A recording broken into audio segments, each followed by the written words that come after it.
علی دی زبان وچوں سنیا یہ حدیث اور علی گل دنیا دی بھی سناون لگا گل جنت دی سناون لگا علی سناون لگا یہ گل الحبیب الفتاوی دے اندر حدیث موجود ہے مولا علی فرماتے نے اللہ نے جنت دے وچ ایک درخت پیدا کیتا ہے جن دا پھل سیب نال بڑا تے انار تو چھوٹا ہے علی باغوں پھل کیویں دا ہوگا فرمایا مکھن دے نالوں زیادہ نرم ہے گا جی مکھن دے نالوں زیادہ نرم ہے تے شہد دے نالوں بھی زیادہ میٹھا ہے گا جی علی مولا علی سیدھا دس رہے ہیں جنت دے وچ پھل جدا ہوئے گا میں ایک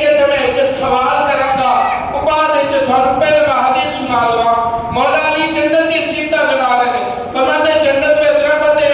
جن دا پھل سیب تو بڑا انار تو چھوٹا ہے مکھن نال نرم ہے شہد نال میٹھا ہے اور دی خوشبو مشک تے امبر نال زیادہ ہے علی پاک کو سوال ہویا اے علی او پھل کیڑا بندہ کھاوے گا فرمایا جیڑا جیڑا رج کے نبی دی ذات تے درود پڑھے گا نا او بندہ جنت دا پھل کھاوے گا فرمایا جیڑا رج کے درود پڑھے گا جنت دا پھل بھی وہ بندہ کھاوے گا اچھا کہتے ایک میں سوال کرنے لگا سارے پڑھے لکھے بندے جے سوال ہے بھی جنت مولا علی دنیا دا بیٹھے نے کلا جنتی سنتے پہنے علی نو جنتی گل کر دسی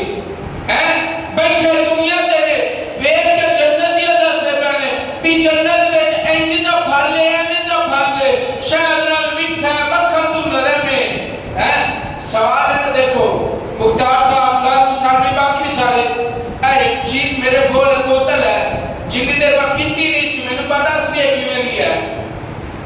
پیوا کا تو پتہ چلے گی کوئی شے ہے جن دیر بندہ چیک نہ کرے اس دی صفت نہیں دس سکتا اے کپڑے پائے نا ہن میں انہاں کہہ سکتا کپڑے دے اندر ہے کوالٹی ہے تے جن دیر میں ویکھ ہی نہیں چٹے رنگ دے کپڑے موٹا ہے باریک ہے اعلی ہے گھٹیا ہے نسل دا کوئی نہیں پتہ پتہ کدوں لگدا ہے جب بندہ چیک کرے بازار